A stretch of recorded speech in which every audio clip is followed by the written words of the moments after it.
The smell of grilled salmon and family tension filled the air at Romano's Steakhouse as my brother Daniel finished his third story about closing another $1 million real estate deal. I sat across from him, methodically cutting my chicken parmesan while he gestured dramatically with his wine glass. And then I told the client, Daniel continued, his voice carrying to nearby tables, this property isn't just an investment, it's a legacy. Boom. Sign the contract right there. My parents beamed with pride from either side of the table. Mom reached over and squeezed Daniel's hand. We're so proud of you, sweetheart. Senior partner at 32. It's incredible. Dad nodded approvingly. That's what happens when you set real goals and work toward them. When you think big. I took a sip of water, letting their praise for Daniel wash over me like it had every family dinner for the past 5 years. Ever since I'd left my corporate consulting job to start what they called my warehouse experiment. Speaking of thinking big, Daniel said, turning his attention to me with that familiar smirk. Jordan, how's the, shipping business going? Jordan Walsh. That was me. The family disappointment who'd walked away from a 6-figure salary to work in what they assumed was manual labor. What they didn't know was that my warehouse work involved managing a logistics empire that moved $2.3 billion worth of goods annually. It's going well, I said simply, taking another bite. Well. Daniel laughed, the sound sharp and condescending. Jordan, you work in a warehouse. You literally move boxes for a living. Mom tried to soften the blow. Daniel, your brother is finding his path. Finding his path? Daniel's voice rose. Mom, he's 29 years old. When I was 29, I was already making partner-level decisions. Jordan's still pretending that pushing freight around is some kind of career. I set down my fork and looked at my brother. Same expensive suit, same perfectly styled hair, same attitude that had defined our relationship since childhood. Daniel had always been the golden child valedictorian, Harvard MBA, fast track to success. I'd been the one who asked too many questions, took too many risks, thought too far outside conventional boxes. Stop pretending to be successful, Daniel continued, clearly enjoying his audience. You're just a warehouse worker. There's nothing wrong with honest work, but let's not dress it up as something it's not. I nodded quietly, checking my watch. 7:43 p.m. The Forbes article would go live at midnight Eastern Time. In 4 hours and 17 minutes, everything would change. Your brother has a point, Dad said gently. Jordan, we're worried about you. You had such potential. Top of your class in business school, that consulting position at Morrison & Associates. I was making $120,000 a year, I confirmed. Exactly. Mom exclaimed. And you threw it all away to work in shipping. What I don't understand, Daniel said, leaning forward, is why you keep acting like you're some kind of entrepreneur. You work for someone else. You punch a time clock. You're basically a glorified delivery guy. The waiter appeared to refill our water glasses, and I noticed him glance at me with recognition. He probably read the industry publications where my name had been appearing more frequently lately. But my family didn't read those publications. They were too busy celebrating Daniel's traditional success to notice anything happening outside their narrow definition of achievement. Daniel's right, Dad continued. It's time to be realistic about your future. You can't live in fantasy forever. What fantasy is that? I asked. This idea that you're building something significant, Daniel said with exaggerated patience. Jordan, you work in a warehouse. In New Jersey. You drive a 10-year-old Honda and live in a studio apartment. When are you going to admit that maybe your original career path was the right one? I pulled out my phone, pretending to check messages while actually reviewing the final draft of tomorrow's article. The headline read, The $2.3 billion Disruptor, How Jordan Walsh Revolutionized Global Logistics from a New Jersey Warehouse. The photo was striking, me standing in front of one of my automated sorting facilities, wearing the same simple work clothes I wore every day. The same clothes my family assumed meant I was unsuccessful. Put the phone away, Mom said. This is family time. Sorry. I slipped the phone back into my pocket. Daniel, you mentioned thinking big. What's the biggest deal you've ever closed? His chest puffed with pride. $8.5 million. Mixed-use development downtown. Took 6 months to negotiate, but I pulled it off. That's impressive. Thank you. He straightened his tie. Not everyone can handle that level of pressure, that scale of responsibility. I nodded thoughtfully. Last month, I'd signed a contract to handle Amazon's East Coast distribution network. The deal was worth $847 million annually. But Daniel didn't need to know that yet. The point is, Dad said, Daniel found his calling early and stuck with it. No detours, no experimenting. Just focused ambition. Whereas Jordan, Daniel added with a laugh, is still experimenting with manual labor. The waiter returned with our dessert menus. As he handed me mine, he leaned in slightly. Excuse me, sir. Aren't you the Jordan Walsh from the logistics articles in Supply Chain Management today? My family looked up with confusion. I smiled at the waiter. Yes, that's me. I thought so. I'm studying business management at Rutgers. Your supply chain innovations are legendary in our program. Professor Martinez uses your case studies in class. Daniel's expression shifted from amusement to confusion. Case studies. Oh yes, the waiter continued enthusiastically. Mr. Walsh revolutionized automated sorting systems. His company processes more freight than any independent logistics firm in the country. I could feel my family's eyes on me. Thank you, that's very kind. Would it be possible to get a photo? My classmates won't believe I met you. Of course. As the waiter took a quick selfie with me, I noticed my family exchanging glances. When he left, the table fell silent. Jordan, Mom said slowly, what was he talking about? Probably some trade publication article, I said casually. The logistics industry is pretty small. People know each other. Daniel wasn't buying it. He said case studies. What case studies? I shrugged. Harvard Business School did a study on some of our automation processes. It's not a big deal. Harvard. Dad's voice cracked slightly. And Princeton, I added. MIT did one too, but that was more technical. The silence stretched longer this time. Daniel pulled out his phone. What's the name of your company? Walsh Logistics Solutions. I watched him type, his confident expression gradually morphing into something approaching shock. This can't be right, he muttered, staring at his screen. What? Mom asked. Daniel turned his phone toward the table. According to this, Walsh Logistics Solutions is valued at over $1 billion. That's probably just industry speculation, I said mildly. Dad grabbed the phone, scrolling frantically. Jordan, this article says you own the largest automated warehouse network on the East Coast. Technically the largest private network, I corrected. Amazon's is bigger, but they're not exactly independent. My mother's wine glass froze halfway to her lips. You own warehouses? Plural. 17 facilities across 8 states, I confirmed. Plus the distribution centers and the transport fleet. Daniel's face had gone pale. Transport fleet. Trucks mostly. Some rail capacity. We're looking into drone delivery for the final mile, but that's still in development. The family stared at me like I'd just announced I was an alien. Which, given their assumptions about my life, probably wasn't far from how they felt. How is this possible? Mom whispered. Well, when I left Morrison & Associates, I used my savings to buy a failing warehouse in Newark. The owner was behind on payments, needed a quick sale. I got it for $200,000. $200,000? Dad's voice was hoarse. Where did you get $200,000? Savings mostly. I lived pretty modestly during my consulting years. Plus a small business loan. Daniel found his voice. But that was 5 years ago. How did you go from one warehouse to this? I smiled, remembering those early days. Automation. Everyone was doing logistics the same way they'd been doing it for decades. I figured out how to do it faster, cheaper, and more accurately. And Mom prompted. And companies started hiring us. First local businesses, then regional chains, then national retailers. We grew pretty quickly. How quickly? Daniel's question came out as barely more than a whisper.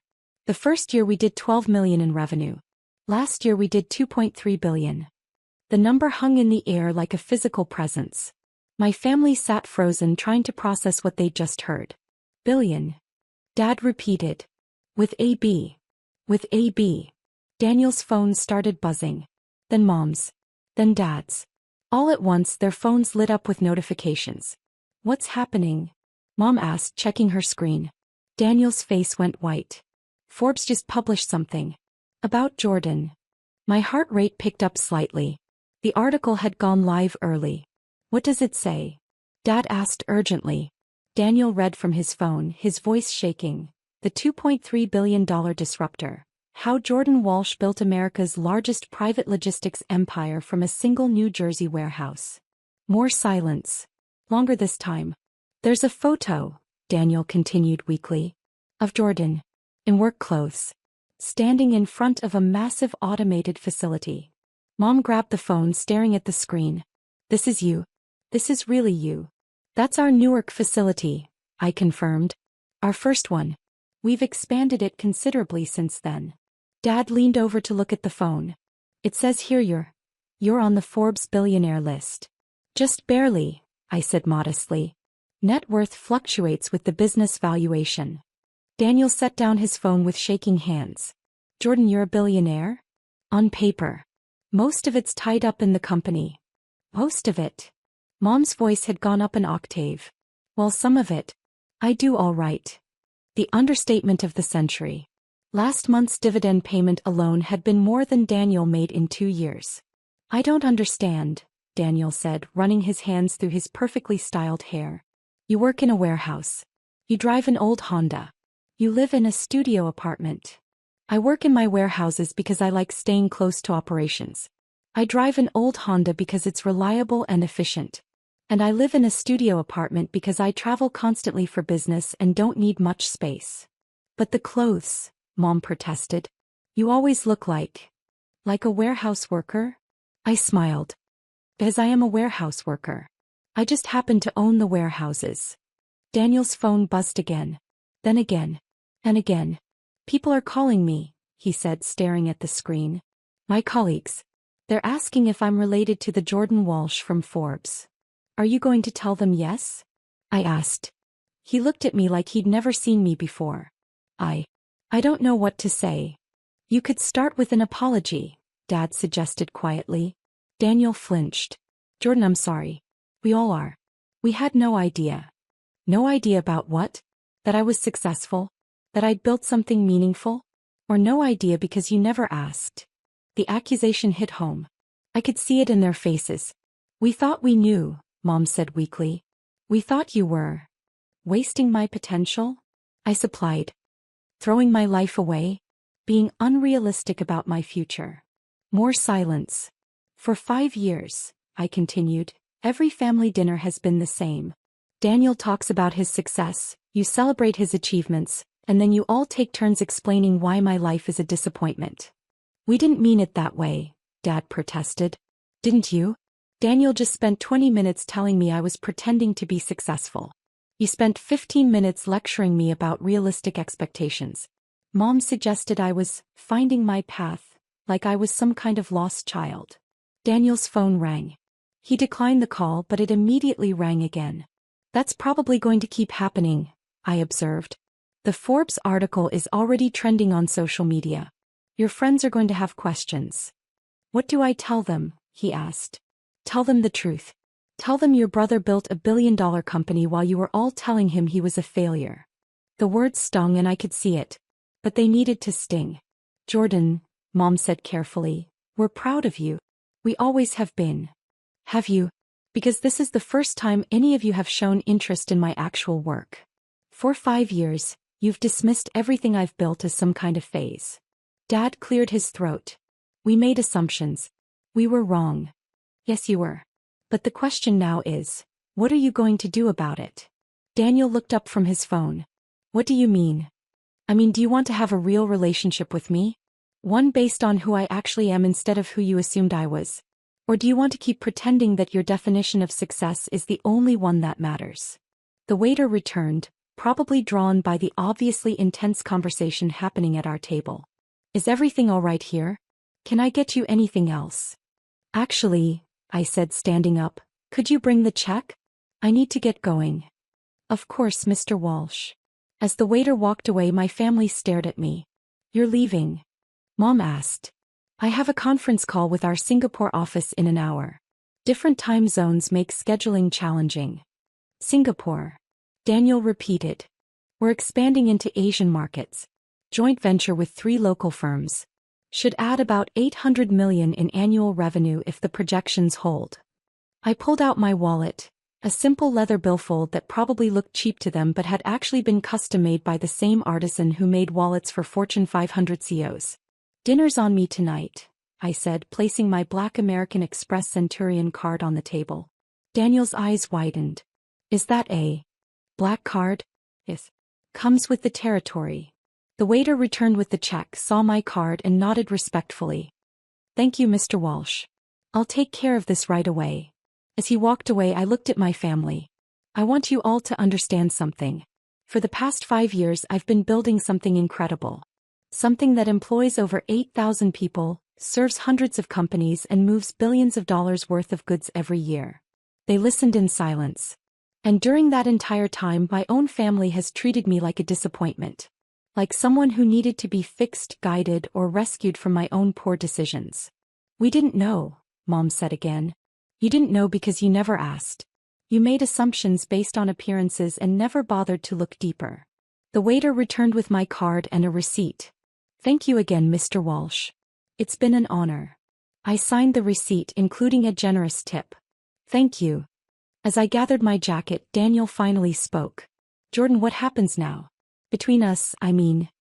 I looked at him, my older brother who'd spent his entire life believing he was more successful than me, only to discover that my warehouse job generated more revenue in a month than his real estate firm did in a year. That depends on you, Daniel. All of you. If you want to keep judging people based on superficial measures of success, then we probably don't have much to talk about. And if we don't? Dad asked. Then maybe you'll take the time to actually get to know me. To understand what I've built and why it matters. To see that success comes in many forms, and just because someone's path doesn't look like yours doesn't mean they're headed in the wrong direction. I stood up, straightening my simple button-down shirt, the same type of shirt I wore every day to work, whether I was checking inventory in a warehouse or presenting to Fortune 500 executives. My assistant will send you the Forbes article link, I said. Read it. All of it. Then call me if you want to have an actual conversation about my life instead of a lecture about how I should be living it.